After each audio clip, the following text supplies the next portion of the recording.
Rappelez-vous, c'était la croissance et le plein emploi. On roulait en Citroën DS, on dînait en famille sur des tables en Formica. C'était le bon temps, c'était l'insouciance. Oh la belle vie. C'était les 30 Glorieuses, 30 années de prospérité inédite entre 1945 et 1975. C'est ça la France. Sauf que les 30 Glorieuses, c'est un mythe tenace qui continue à nous enfermer dans un passé fantasmé et nous empêche de penser notre avenir. La France que j'ai connue et qui n'existe plus, la France des 30 Glorieuses. Les années 70-80, on fumait, on faisait l'amour, on roulait vite, on pouvait boire. Ok, boomer. L'idée n'est pas du tout de mettre fin aux 30 Glorieuses ou plutôt de les enterrer en disant qu'elles ont été négatives, mais de dire que cette période ne peut plus infuser nos imaginaires contemporains, nous devons changer de récit. Oui, car au début des années 60, tout n'est pas si rose en France. Il existe encore des bidonvilles, comme à Nanterre, les femmes ne peuvent pas avoir un compte en banque et l'homosexualité est toujours criminalisée. Ce qui est intéressant avec l'expression des 30 Glorieuses, c'est qu'elle n'a jamais été employée pendant les 30 Glorieuses. C'est une expression qui est utilisée a posteriori. Elle va surtout gagner de l'essor au fur et à mesure que la France s'enfonce dans une crise économique dans les années 80. On va regarder derrière son épaule avec une certaine forme de nostalgie. L'expression 30 Glorieuses apparaît dans un livre de Jean Fourastier qui sort en 1979. Jean Fourastier est alors économiste et haut-commissaire à la planification. Il analyse l'évolution de la France d'après-guerre à travers le prisme d'un petit village du Lot qu'il connaît bien, Douel. En 30 ans, il constate que Douel est passé d'une économie agricole à une économie tertiaire, que le trafic automobile a considérablement augmenté, comme le niveau de vie de ses habitants. Les 30 Glorieuses, c'est un peu notre mythe de l'âge d'or. Et comme le dit Roland Barthes, la fonction du mythe, c'est avant tout d'évacuer le réel. L'avantage de ce mythe, c'est que toutes les familles politiques y trouvent ce qui leur plaît. À droite, les 30 Glorieuses, c'est synonyme d'une société traditionnelle bien ordonnée, hiérarchisée. J'appelle ça la France, mademoiselle. Et pas n'importe laquelle.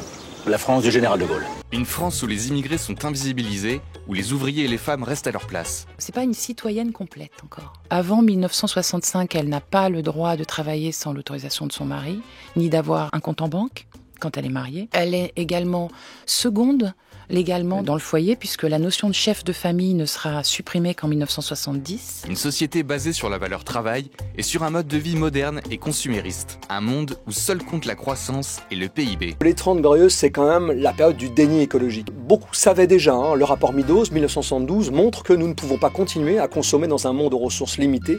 Et pourtant, ces informations ne seront pas diffusées au grand public, en tout cas, elles ne feront pas l'objet de prise en charge par les politiques publiques et par les décideurs politiques. Qui aurait pu prédire ? Alors évidemment, il ne faut pas forcément juger cette période à cette aune, simplement dire qu'il est temps de sortir aujourd'hui de cette mentalité. À gauche, on fantasme aussi les 30 Glorieuses, ces grandes mobilisations, la contestation du capitalisme et la révolution sexuelle. Mais si révolution sexuelle il y a, c'est bien souvent à l'avantage des hommes. C'est vrai qu'il y a une forme de libération de la sexualité.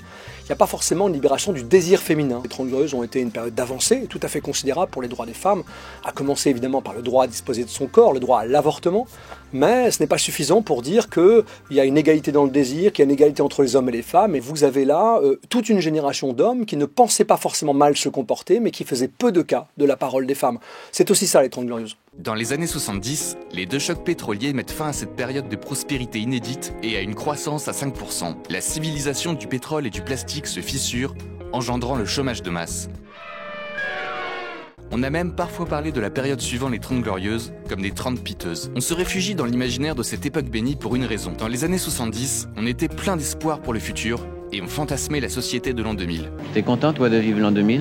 Oui, les trains, ils ont des ailes, ils ont des réacteurs, ils voleront. Je pense que ce sera magnifique. Aujourd'hui, nous vivons une crise du futur et l'an 2050 fait peur.